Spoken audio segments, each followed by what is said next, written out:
This is Heal Your Mind, Heal Your Body with Dr. Schuyler. Discover how your thoughts manifest disease and what you can do about it. Here's your host, Dr. Schuyler.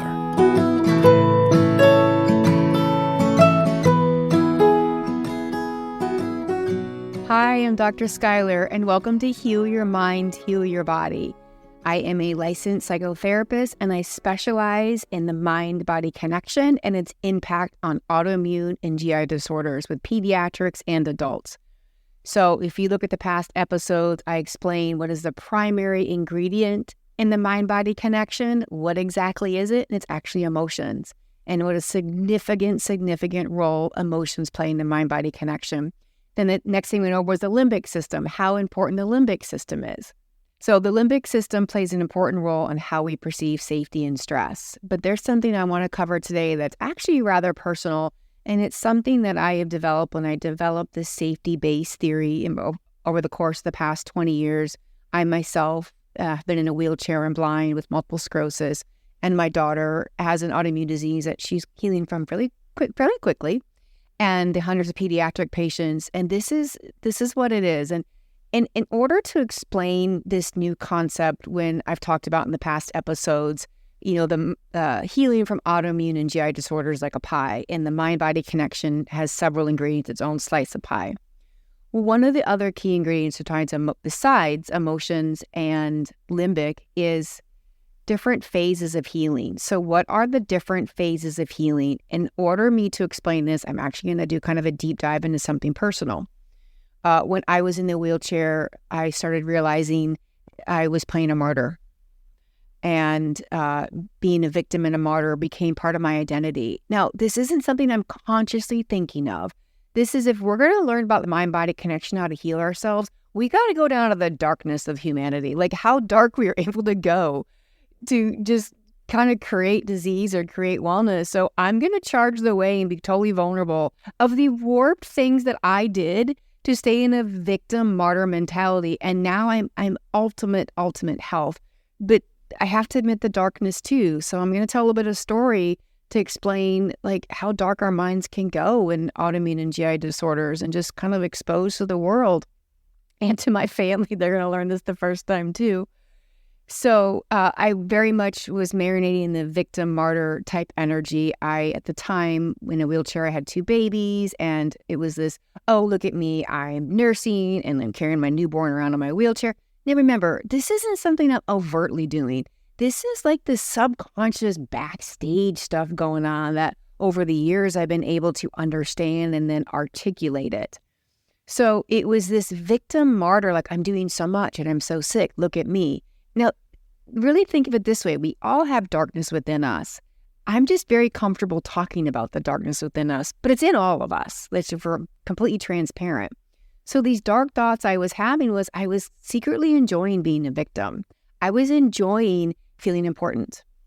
And we'll get into secondary gains later. But the concept that I was important to people that I loved and people that loved me was meeting a need that I had deep down inside from inner child. And we'll get into all that later. It's all very relevant.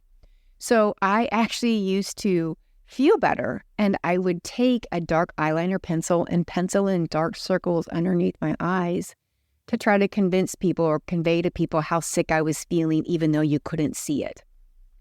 And this is what I'm talking about. We can perpetuate this sense of victimhood and martyrdom to people that we love in order to keep ourselves sick. And I'm sure I can imagine there's so many people resisting this concept, and I fully embrace that resistance because I too resisted this concept for years.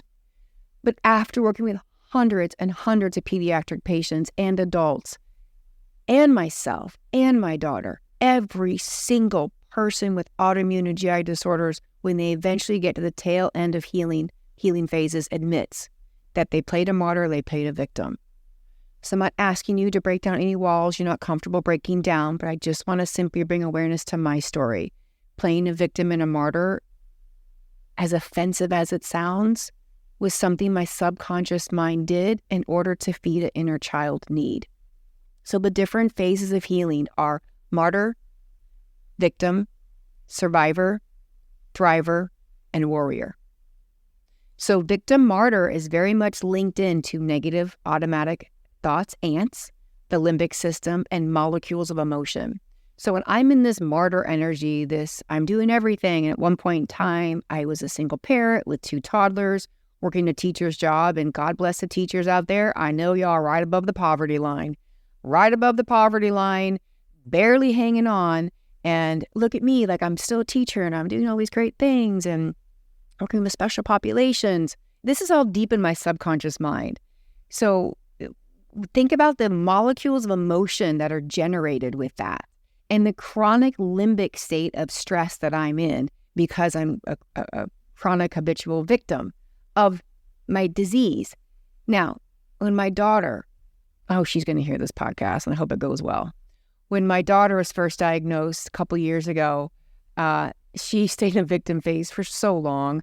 And she used her cane and would board planes earlier. And she needed the cane. I'm not negating that. Sorry, Ella. But what I did notice is that I had to fully embrace her victim phase that she was in. Because if someone would have told me back in the day, hey, you're being a victim, I would have doubled down and gotten sicker. And every patient I talked to and I challenge or bring up the resistance to martyr or victim, they double down and get sicker. And then we talk about it.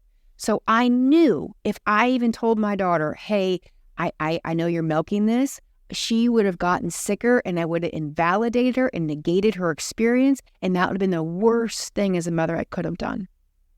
So what I did is I embraced her status. I embraced that she needed the extra love, the extra nurturing, the validation, the pain that she was in, the suffering that she is. I marinated her in every need that she needed to get through that phase. I knew exactly she was in the victim martyr phase of it. Overachiever, 4.9 GPA, blah, blah, blah, blah, blah.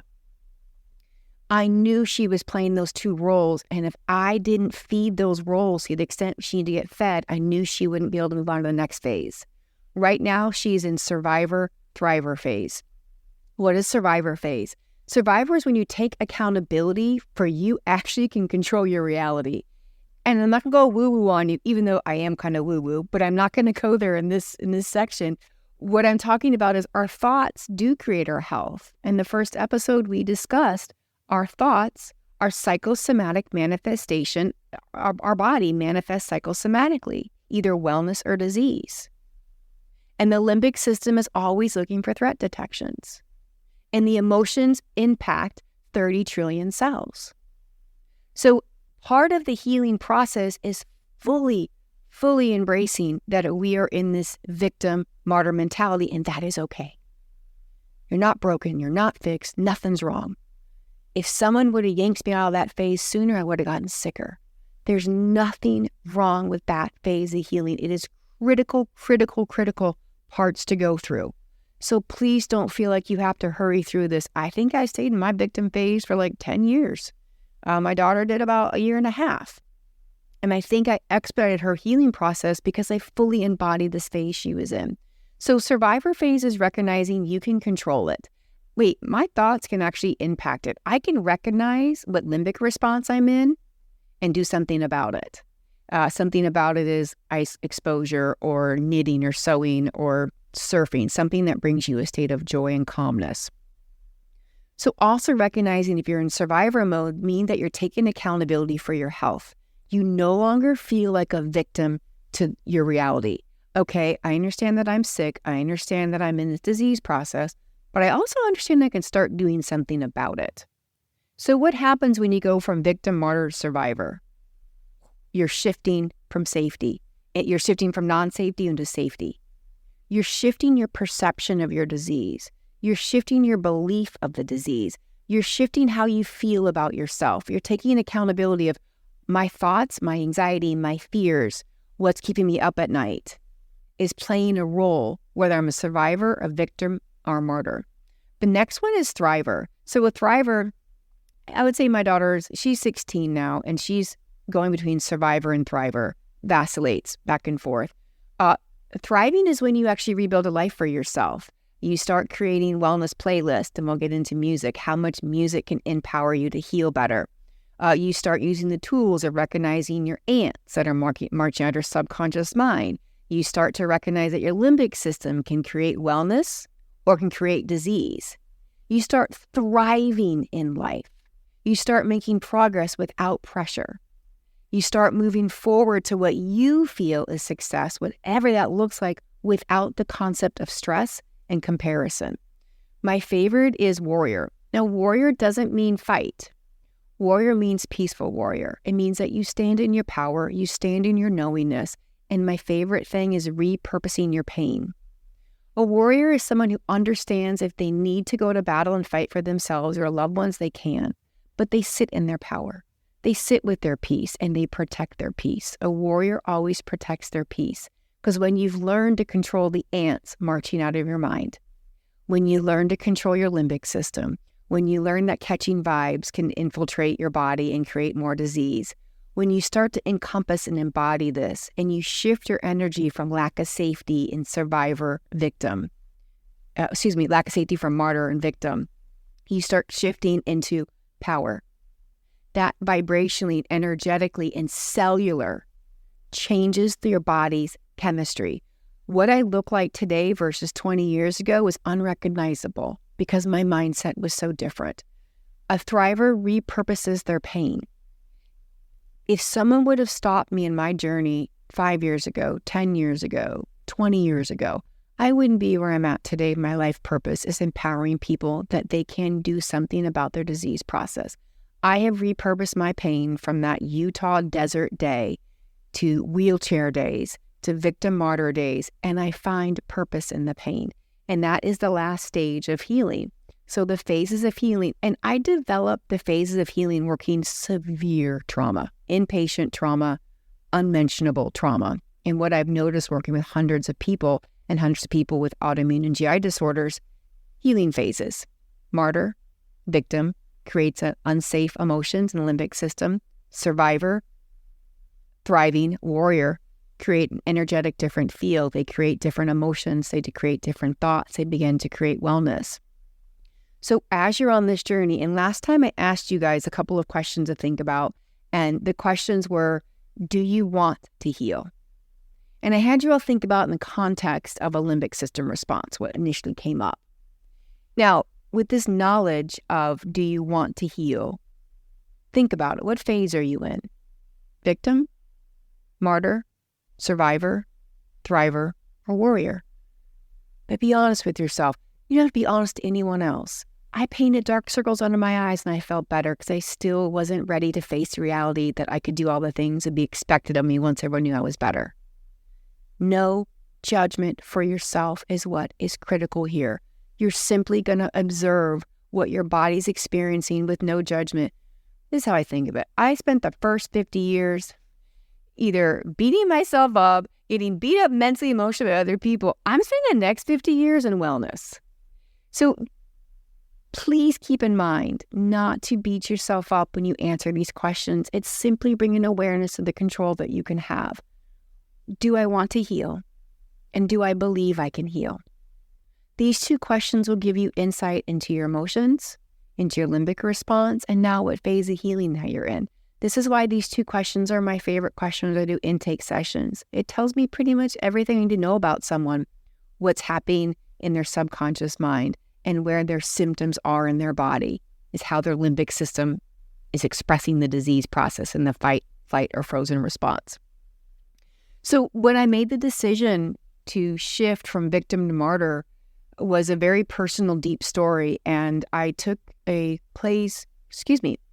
phase 4 clinical drug, and I had a severe allergic reaction. And I was at work as a teacher, and I remember laying on the ground, and the ambulance paramedic said, "We're taking you something without your permission." He used some legal jargon, and I was like, "No, you're not." And then all I remember is I'm in the ambulance, and this gets a little hard to talk about, and I heard, "Bag her, we're losing her." And I'm thinking, what do you mean bag her, we're losing her? I'm right here. And they're panicking in the ambulance, like panic. And I realized I must not be breathing. Everyone around me is panicking. And I feel like I'm in this twilight space, like I'm floating. I feel great. But they're panicking. And I realized I'm not breathing. They're getting ready to bag me. And I'm like, what does that mean? And I started saying my children's name over and over again. Ella Lily, breathe, breathe. I woke up in, I think, a triage, like where they put people, man next to me is having a heart attack. So I woke up in the part of the hospital, and my children's dad, who is just such a fantastic human, was holding my hand sobbing. I don't know how he got there. And I started to come to, and once the drug wore off, I obviously came back to, and he lived in Orlando at the time, and I was in Tampa. So he had to go back to work in Orlando. I was in Tampa working as a teacher. We were divorced at the time, but he's such an amazing co-parent, and he's always there for me. So he had to go back home, but I had no one to help me with the babies. They're toddlers at this age. So I called family members and said, hey, I need some help.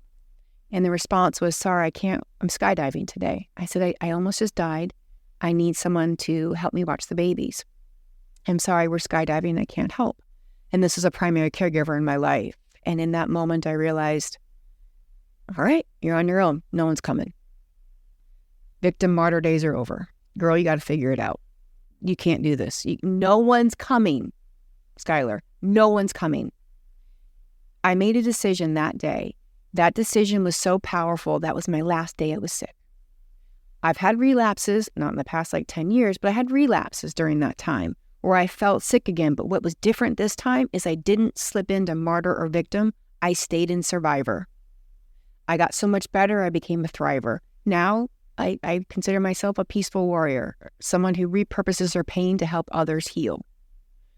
So Joe Dispenza talks about this in something along the lines when, if you look him up, he does fantastic work, but something along the lines of when you make a decision with such an emotional energetic behind you, like such a grand emotional decision that is so powerful, it sets your intent for the future. I'm paraphrasing it, but looking back, that was long before anyone knew who he was. I made such a profound decision with so much energy and oomph behind it. And my intent moving forward was start visualizing a life of healing and wellness. And we're going to get into what visualization was like, how I did it, what patients do. But the takeaway point in this is, with no judgment for yourself, take a look and see what phase you're in: martyr, victim, survivor, thriver, or warrior. And then you can begin to understand one of the main ingredients in the slice of pie in the mind-body connection, and how much either it keeps you sick. So that decision where I'm done being sick, shifted my entire perspective, shifted my thoughts, shifted my emotion, and it shifted my health and started creating psychosomatic wellness. So I understand the resistance with the healing phases. I accept it. I embrace it. It's part of the journey. All it is simply ask yourself those two questions. Do I want to heal, and do I believe I can heal? And you start uncovering about what phase that you're in, and fully, with complete love, embrace whatever phase you're in, because it's absolutely okay. Nothing's wrong, nothing's broken, nothing to be fixed. All you're doing is gaining an understanding of how your mind and your body can create wellness or create disease. And many people I talk to want to hit a quick and easy button. Well, teach me easy. And that's not how it works. It works with gentle acceptance, whatever phase you're in, that it's okay. That emotions, limbic, and phases of healing are all part of it. I do have a book coming out, like a shameless plug real quick. It's Empower Your Child to Heal. But why I'm telling this is for the parents, because I was in that boat. Before I realized I had the oars to get us out, I felt so helpless. So this book is to help the parents out there understanding, oh, please, parents, do not go ask your child they're in victim phase. Please don't do that. Your child will get sicker. It's simply understanding that your child is in one of these phases and it's okay. If you go to the website, drskylar.net, you can start getting free downloads, how to talk to your child about the healing phases, the 5 things your child wished that they knew. Even if you don't have a child, there's still going to be free tips and downloads to further explain what you can do to start healing your mind and body and creating psychosomatic wellness. I send healing vibes to all of you. Thank you. Thank you for your time. I feel so grateful you have listened to the end. When we begin to understand how our body manifests stress, trauma, depression, anxiety, and even unexpressed emotions, we then create a space, a bandwidth in our minds to begin to heal our bodies. Healing is a decision, and I am grateful for yours. Abundant blessings, Dr. Skylar.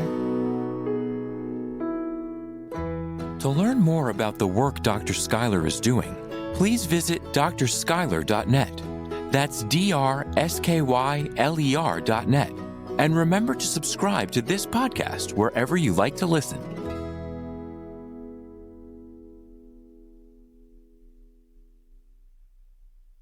Produced by Audavita Studios. Connect your voice to the world.